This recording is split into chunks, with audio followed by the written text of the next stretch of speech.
Hey there, welcome back to my kitchen. Today I've got some really quick and easy weeknight meals for you. I think everybody will be able to enjoy these.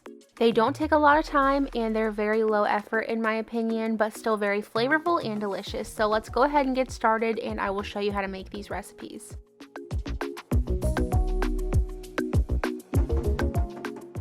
First up today, we're going to make this spicy, creamy chicken sausage and orzo meal. This was phenomenal. We both love this so much. So to begin, I just have one pack of these jalapeno and cheddar cheese chicken sausages. But if you don't want this to be too spicy, you can just use like an Italian chicken sausage or something like that. First thing I'm doing is just throwing those into the air fryer for about 8 minutes and letting the outer skin get crispy. While I'm doing that, I am going to add in about a tablespoon or so of olive oil into my pan. Let that heat up and then add in about a tablespoon of minced garlic. I let that garlic go for about a minute or so until I could smell it nice and strong. And then we're going to add in 1 cup of dry orzo. With this dry orzo, you're going to mix it in with the oil and the garlic and just kind of let it brown up for a couple minutes. You just want to be careful and keep an eye on that garlic to make sure that the garlic does not burn. Once you see some color, go ahead and add in about 2 cups of broth. I'm using chicken broth, but you could also use vegetable broth for this. That would be fine. I gave that a little mix together just to ensure that the garlic was not going to be sticking to the bottom. Next, I'm adding in a 1/4 cup of frozen spinach, 1/3 of a cup of heavy cream, 1 tablespoon of coconut aminos, or you can use soy sauce, 1/2 teaspoon of red pepper flakes. If you don't like red pepper flakes or don't want this to be spicy, then just skip that.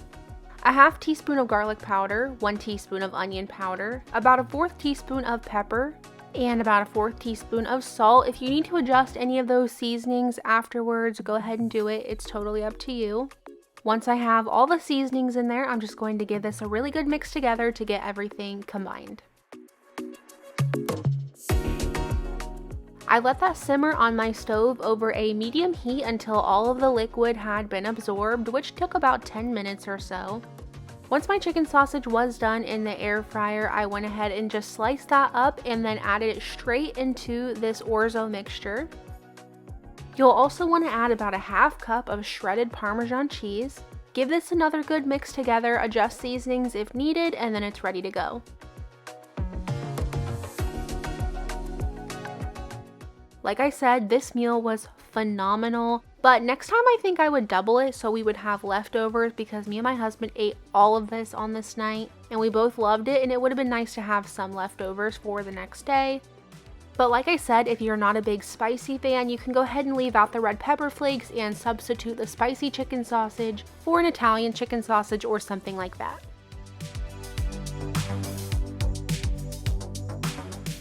Next up, we're going to make some really easy oven-baked pork chops.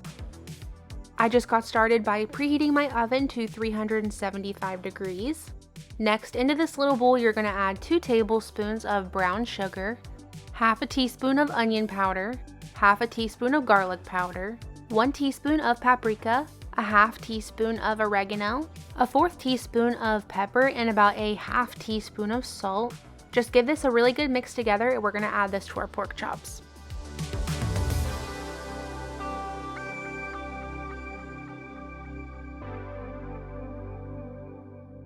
Personally, I really like to use thick pork chops, but this time I did not have those. But if you are going to make this, I would definitely suggest using thicker pork chops.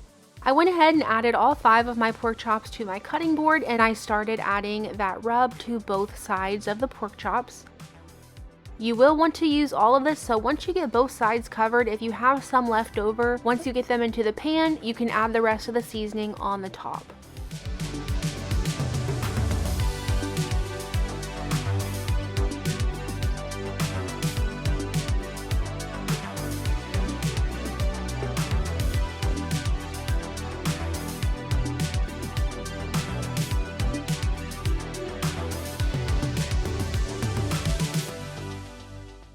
I'm just going to add these over into a 9x13 casserole dish. I did spray it down with a little bit of avocado spray just to make sure nothing stuck to the bottom.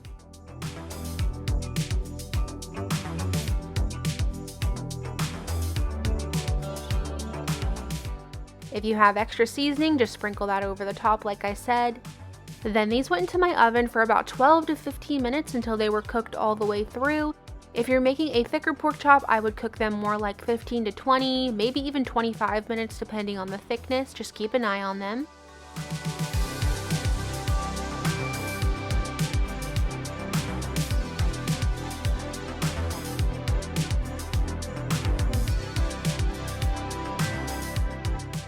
And then to go along with this, I just made a butter and herb Knorr packet along with some Italian style green beans. I kept this meal super simple and easy, and it took almost no effort at all to make.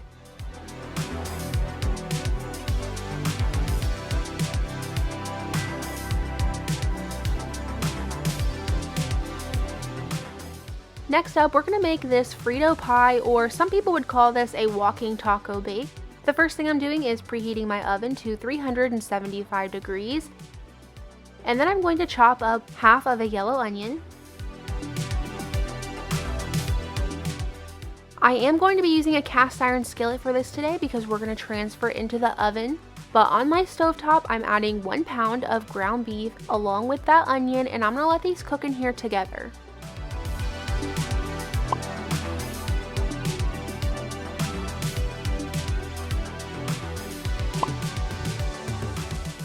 Once your ground beef is cooked, go ahead and drain out any grease that you may have. I used a very lean ground beef, so I really didn't have any grease in here. Then you'll want to add in 1 can of drained kidney beans, 1 can of partially drained rotel or diced tomatoes with green chilies, and then also a 15-ounce can of tomato sauce, and about 4 tablespoons of taco seasoning.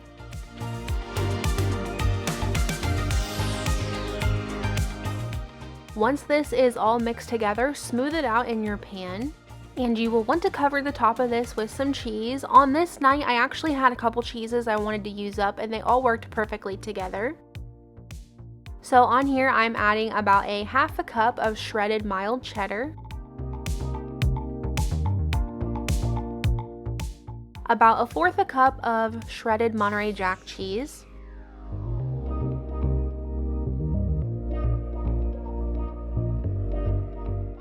and then about 1/4 to 1/2 cup of shredded Colby Jack cheese. So you can add whatever kind of cheese you want on here. Just cover the top with that cheese.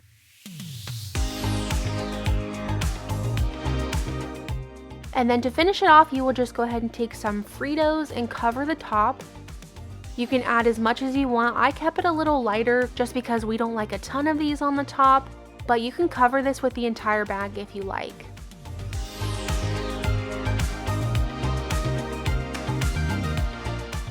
I stuck this in my oven for around 20 minutes, and this is what it looked like when it came out of the oven. As long as your cheese is melted, the Fritos are a little bit toasted, and you can see some bubbling around the edges, you know it's ready to go.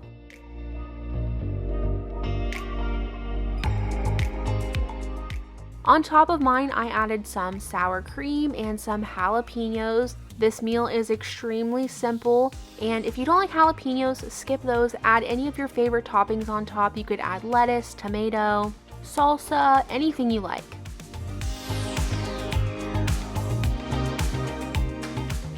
Thank you so much for watching today's video. Don't forget to leave me a flower down in the comments below if you did make it all the way to the end of this video. I really appreciate you being here and spending time with me in my kitchen, but I will see you back here on Wednesday for a new video. Bye!